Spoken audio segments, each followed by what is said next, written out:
नमस्कार दोस्तों, स्वागत है आप सभी का आज के इस नई सीरीज में। नई सीरीज है हमारी हिस्ट्री से संबंधित। हिस्ट्री में कई सारे प्रश्न आपको इस प्रकार से देखने को मिलेंगे कि टर्म देखने को मिलेंगी।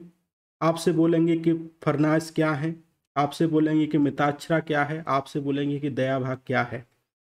तो इस प्रकार के हिस्ट्री में प्रश्न आते हैं और आए दिन आपने देखा होगा कि हिस्ट्री का वेटेज लगातार बढ़ता जा रहा है और अधिकांश जो विद्यार्थी होते हैं वो हिस्ट्री को इग्नोर करते हैं, एंशिएंट हिस्ट्री और मिडाइवल हिस्ट्री को।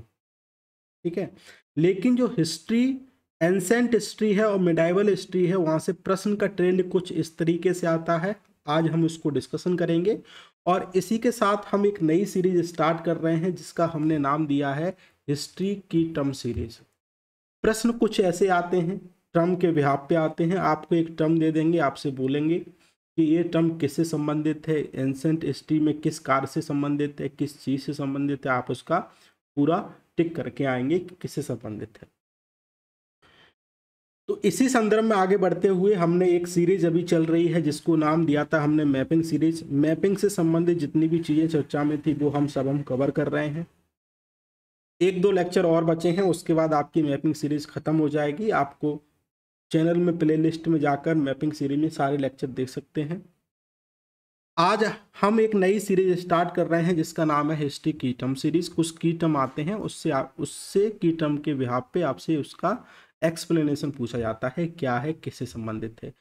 हमने इस तरह का ट्रेंड एनालिसिस किया है कि लगातार इस तरह के प्रश्नों का ट्रेंड लगातार बढ़ रहा है और एंशिएंट हिस्ट्री, मिडाइवल हिस्ट्री, यहाँ तक कि मॉडर्न हिस्ट्री से भी आपको इस टर्म से कुछ महत्वपूर्ण शब्दावलियाँ होती हैं एंशिएंट हिस्ट्री की, मिडाइवल हिस्ट्री की, वहाँ से आपको प्रश्न देखने को बनते हैं। तो आज का लेक्चर आपको ओवरव्यू से संबंधित है कि हमारे यहाँ किस प्रकार के प्रश्न आते हैं, आए दिन किस प्रकार से प्रश्न आए हैं। हम 2013 तक के प्रश्न का एनालिसिस करेंगे। 2022 से लेकर 13 तक के एंशिएंट हिस्ट्री से जो प्रश्न आए हैं, की टर्म काफ़ी महत्वपूर्ण होती हैं। और आगे इसके बाद हम क्या करेंगे, धीरे धीरे हम सारी की टर्म को पढ़ते जाएंगे ताकि आपके एग्जाम में कोई प्रश्न इससे ना छूटे। ठीक है, तो स्टार्ट करते हैं आज का ये टॉपिक। शुरुआत हमारी, जैसा कि हमने बताया, इसका वेटेज है, वेटेज रहेगा और आगे बढ़ता जाएगा। इस बात को ध्यान रखेंगे। आपने कई सालों से ट्रेंड एनालिसिस किया होगा तो एंशिएंट हिस्ट्री, मिडाइवल हिस्ट्री का एक वेटेज बढ़ा है। ठीक है, तो उसी अनुसार हम इसका स्टडी करेंगे। आज आपको ओवरव्यू मिलेगा, प्रीवियस के क्वेश्चन के बारे में बात करेंगे और इसके बाद जो नया लेक्चर आएगा उसमें आपको हिस्ट्री की जो इम्पोर्टेंट कीवर्ड हैं उसको पार्ट बाय पार्ट हम डिस्कस करते जाएंगे। ठीक है, चलो स्टार्ट करते हैं। सबसे पहले बात करते हैं कि 2022 में एंशिएंट हिस्ट्री से की टर्म के रूप में प्रश्न आया। उसमें आपसे पूछा गया कि फनम क्या है। आपसे पूछा क्या, एक आपसे क्वेश्चन दिया, आपसे पूछा कि फनम एंशिएंट हिस्ट्री से संबंधित है, क्या है, किससे संबंधित। तो अगर आपने पढ़ा होगा तो आप इसका सिंपल सा आंसर लगाएंगे, अगर नहीं पढ़ा है तो आपको स्किप करके आगे बढ़ जाएंगे। फनम क्या है, एक गोल्ड और सिल्वर का क्या है, कॉइन है, सिर्फ उसमें इतना था, कॉइन से संबंधित था। ये साउदर्न इंडिया में हमको देखने को मिलता है। 2022 में ऐसा पूछा गया। 2021 में पूछा गया कि मिताक्षरा दया भाग से संबंधित प्रश्न आया। तो मिताक्षरा दया भाग क्या है, ये स्कूल ऑफ इनहेरिटेंस है। जैसे हमारे परिवार में बच्चे का राइट क्या होंगे, लड़कियों के राइट क्या होंगे, उसी संदर्भ में मिताक्षरा और दया भाग राइट के बारे में बात करते हैं। सिस्टम ऑफ फैमिली लॉ के बारे में बात करते हैं दोनों। लेकिन दोनों में अगर मूलभूत अंतर की बात की जाए तो मिताक्षरा क्या है कि सन अगर उसके फादर्स अगर जिंदा हैं, फादर्स जिंदा हैं लाइफ टाइम में, वो अपनी प्रॉपर्टी को क्लेम कर सकता है। ऑन कब, जब उसके फादर जिंदा हैं। सन अपनी प्रॉपर्टी को क्लेम कर सकता है जब उनके पिताजी जिंदा हैं। लेकिन दया भाग भी क्या है, सिस्टम ऑफ फैमिली लॉ है। इसमें अंतर क्या है कि दया भाग में कोई सन अगर अपनी प्रॉपर्टी को क्लेम कर रहा है केवल तभी कर पाएगा जब उनके फादर की क्या हो गई हो, डेथ हो गई हो। ठीक है, दोनों में महत्वपूर्ण अंतर है। तो दो कीवर्ड से प्रश्न पूछे गए, मिताक्षरा और दया भाग। 2022 की बात की जाए तो 2020 में आपको प्रश्न देखने को मिले तीन इंपोर्टेंट कीवर्ड से। कौन कौन से, कुलाय बापा, द्रोणा बापा क्या है, ये आपसे पूछा गया। उपासका क्या है, ये आपसे पूछा गया। परमातास क्या है ये आपसे पूछा गया, और सरमानास क्या है ये आपसे पूछा गया। अब देखो 4 प्रश्न हैं, 4 प्रश्न आपसे पूछने का मतलब है कि 4 दूनी 8 नंबर आपके आने हैं। बात आ रही है समझ में? तो कुल्या पापा और द्रोणा पापा क्या है? लैंड के मेजरमेंट से संबंधित क्या है? यूनिट है। एंसेंट हिस्ट्री में से संबंधित बात हुई। उपासका क्या है? बुद्धिस्ट के क्या है? फॉलोअर के बारे में बात होती थी, जो उपासका होते थे। परामितास क्या है? कि इस प्रकार से उन्हें अपनी वर्शिप में क्या लाना है? परफेक्शन ला रहा है कि उनको बोधिसत्व का क्या हो जाए? मार्ग प्राप्त हो जाए। बोधिसत्व वही बुद्धिस्ट से संबंधित जो महायान शाखा थी, मतलब कि हीनयान और महायान से संबंधित 2 शाखाओं में विभाजन हो गया बौद्ध धर्म में।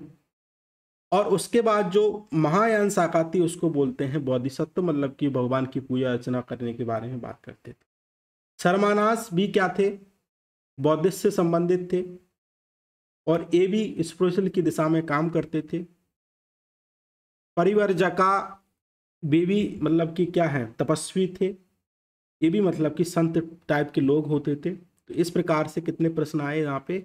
1 2 3 4 5 प्रश्न आए। 5 प्रश्न का मतलब है आपके 10 नंबर। ठीक है, और 10 नंबर होने का मतलब है कि आपको एग्जाम में कहीं ना कहीं आपका सिलेक्शन होना है। अगर आपने 10 नंबर कर लिए तो सिलेक्शन है, नहीं कर लिए तो नहीं सिलेक्शन। 2018 में आए सत्तनकवासी क्या है, और इसके बाद मैत्रेय पूछा गया। तो सत्तनकवासी क्या है? जैनिज्म से संबंधित आपको देखने को मिलेगा। ये रिलीजियस एक्टिविटी पे टेम्पल के अंदर महत्व नहीं देते हैं, लेकिन ये अपनी रिलीजियस ड्यूटी करते हैं, कैरी करते रहते हैं। इसको बोलते हैं सनाकाश। ठीक है, मतलब कि सत्तनाकाश। मैत्रेय से पूछा गया कि मैत्रेय क्या है? तो मैत्रेय बौद्ध धर्म से संबंधित हैं, बोधिसत्व की अवधारणा में है। आने वाले बौद्धा को हम क्या बोलते हैं? मैत्रेय बोलते हैं। तो मैत्रेय से प्रश्न पूछा गया। ठीक है, दूसरा यूपीएससी 2016 में मगधास से आया। मगधास क्या है? एक प्रोफेशंस है जो हिस्ट्री क्रॉनिकल से संबंधित चीज़ों को लिखते हैं। तो मगधास पूछा गया क्या है। 2015 में तोल्कापियम पूछा गया, तो तमिल की ग्रामर से संबंधित बुक है। आप कमेंट करके बताएंगे इसको किसने लिखा है। यूपीएससी 2013 में निर्वाणा बिहारास चैत्यास पूछा गया। निर्वाणा की मतलब कि आपको सारी डिजायर हैं वो सब खत्म हो गई हैं, आपको निर्वाण की प्राप्ति हो गई है। बिहारास जहाँ पे जो बिहारास जो मॉन्क होते थे वो वहाँ पे रहते थे। प्लेस ऑफ मॉन्क हैं जहाँ पे लोग रहते थे। चैत्यास मतलब कि वर्शिप करते थे। तो इस प्रकार के प्रश्न आपको कीवर्ड से पूछेंगे। आपको कोई एक कीवर्ड दे देंगे और आपसे पूछेंगे कि एक किससे संबंधित है, इसको आप किस संदर्भ में देखते हैं, या फिर इसकी एक्सप्लेनेशन क्या है। तो एंसेंट हिस्ट्री पे अगर आप जब भी आप पढ़ें तो टाइमलाइन पे ध्यान दें, और कीवर्ड पे काफ़ी महत्वपूर्ण चीज़ें होती हैं उन पे ध्यान दें। इस लेक्चर में हमने केवल ओवरव्यू देखा कि हम किस प्रकार से स्टडी करेंगे।